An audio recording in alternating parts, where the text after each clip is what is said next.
Vamos lá, quinto ano, voltando aqui agora com geografia. Vamos pegar nossa apostila. A gente parou na página 162, tá? Nós fizemos até a 161, que a gente viu. Nós estávamos conhecendo como foi formada a nossa população brasileira. Agora nós vamos para 162, que fala mais um pouquinho sobre a população brasileira, ok? Vamos lá. No Brasil, havia em 2016 mais de 206 milhões de habitantes. Vivemos em um dos países mais populosos do mundo, tá? Quando falamos do número total de habitantes de determinado local, estamos nos referindo à população absoluta dele, né? Olha aí do lado, nós temos uma tabela de maiores populações absolutas do mundo. Em primeiro lugar, quem tem mais gente morando, quem tem maior população, é a China. Segundo lugar, a Índia. Terceiro lugar, Estados Unidos. Quarto lugar, Indonésia. Quinto lugar, Brasil. Olha, nós estamos lá no quinto lugar. Primeiro lugar é a China, tá bom? Então, estamos aí no quinto lugar no ranking de quantidade de gente morando no nosso país, tá? Observe na tabela os 10 países com as maiores populações absolutas do mundo em 2016. Essa contagem foi feita pela última vez no ano de 2016, tá bom? Em 1960, quando foi realizada a primeira contagem populacional da China moderna, o país já era o mais populoso do mundo, com mais de 500 milhões de habitantes. Desde então, a população chinesa quase triplicou. Segundo estimativas da ONU, na década de 2030, que a gente ainda vai chegar, nós estamos em 2020, a China poderá ser superada pela Índia, deixando de ser assim o país mais populoso do mundo, porque a Índia está crescendo muito rápido, então pode ter mais pessoas do que na China, né? O que significa? Como que aumenta o número de pessoas? A partir dos nascimentos, né? Muitas pessoas nasceram e menos pessoas morreram. Então, quando nasce mais do que morre, significa que está aumentando a quantidade de população e não diminuindo. Quando morre mais do que nasce, aí sim está diminuindo, tá bom? Mas geralmente a tendência é que nasça mais do que morra em todos os países, tá bom? Então vamos lá.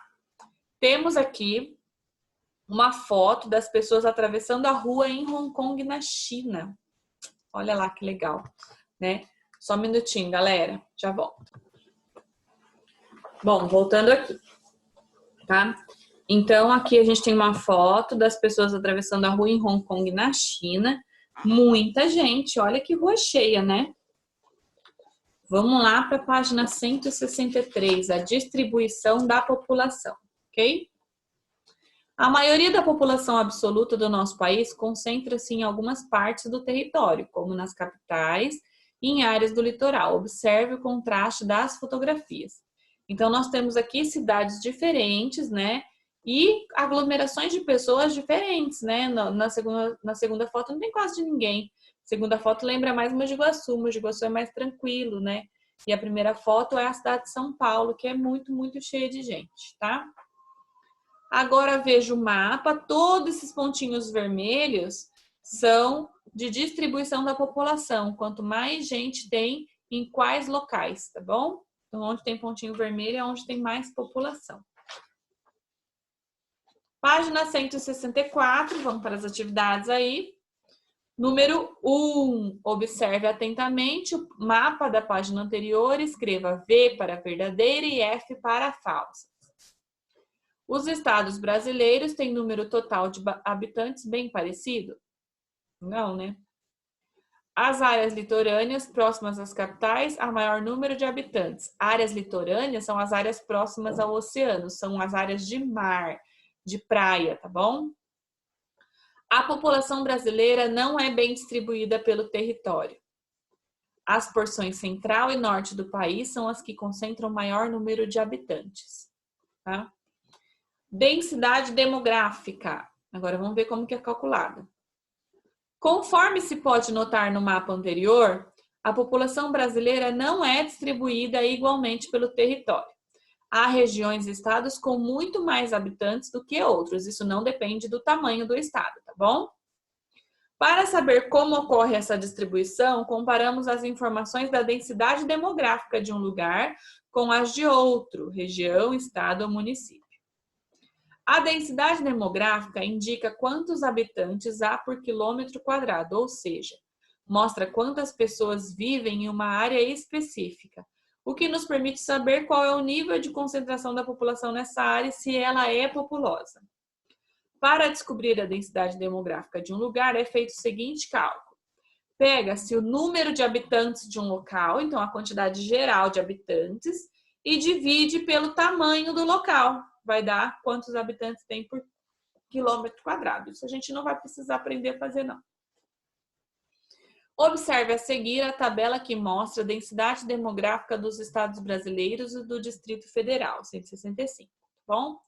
Então, a gente tem aqui todas as unidades federativas, né? Que são os estados. E do lado temos qual é a densidade demográfica, tá bom?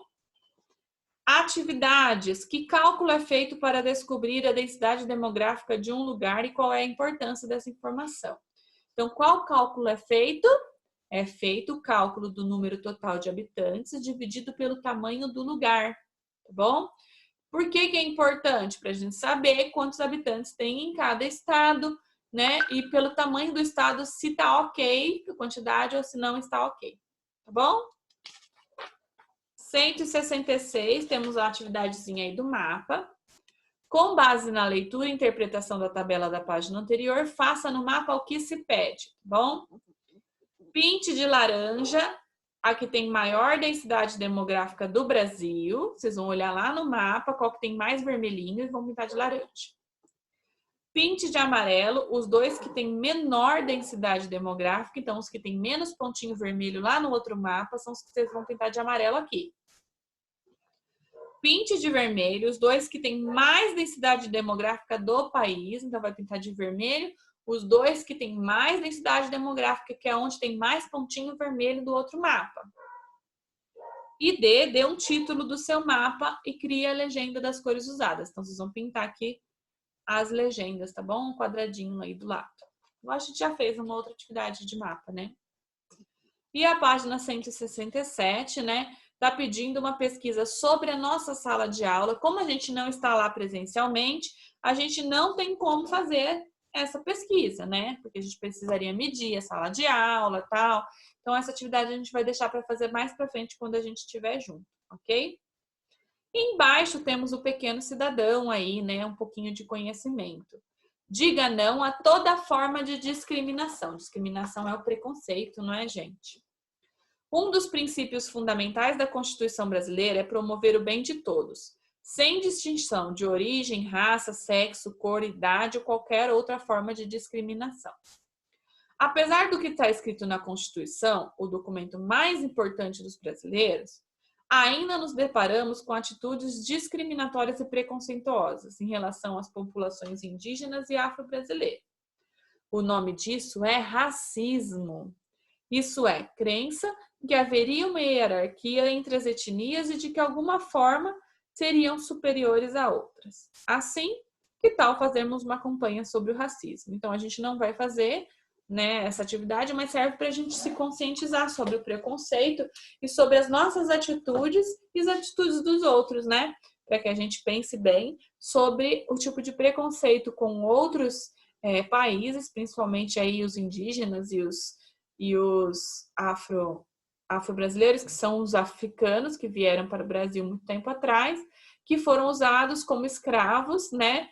E foram menosprezados. E até hoje ainda existe esse tipo de preconceito, né? Por causa da cor da pele, por causa da característica física. E isso já está ultrapassado, já está muito antigo. A gente não tem que ter esse tipo de atitude, tá bom? Que é outra atitude que a gente conversa bastante lá em ética, tá?